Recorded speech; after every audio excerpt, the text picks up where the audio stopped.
Hey everyone, Cameron here again, one of the founders of Tenaz. I'm here today to give you an update on the current upgrades and maintenance to our mobile application. So first of all, I'd like to thank you all for being so patient during the maintenance of the app.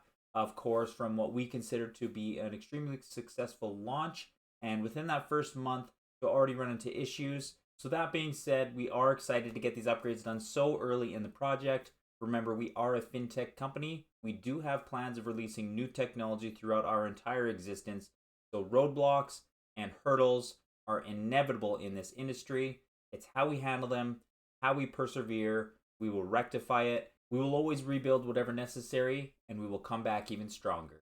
So anyways, on to the update. Let's start with the mobile app side. So first of all, we have substantially reduced the number of unnecessary API calls. We've implemented API response caching for faster data retrieval, and we have optimized UI components to ensure a smoother and more functionable experience. Now, on the back-end side of things, we have implemented extreme measures all the way from server-side caching to IP throttling with a focus of abuse prevention and reducing excessive traffic. Now, as far as our performance stats go, in our testing, we have seen a 30 to 40% reduction in API calls, and our response times have improved nearly 9 times what they were.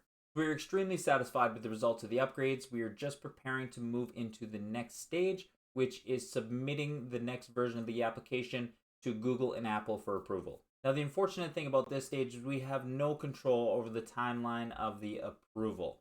These companies are known to be extremely particular about their approvals, so all that means is there could be a lot of back and forth between Tenaz and Google and Tenaz and Apple, just making small adjustments to the application until they are satisfied that we are following all of their necessary guidelines to be live on the app stores. So anyways, guys, thank you for being a part of the Tenaz community. Thank you for your patience. Thanks for joining me on this journey. You will be hearing from me again soon. So just keep an eye on our socials, where until we are back live, the only thing we plan to share is the necessary updates and announcements.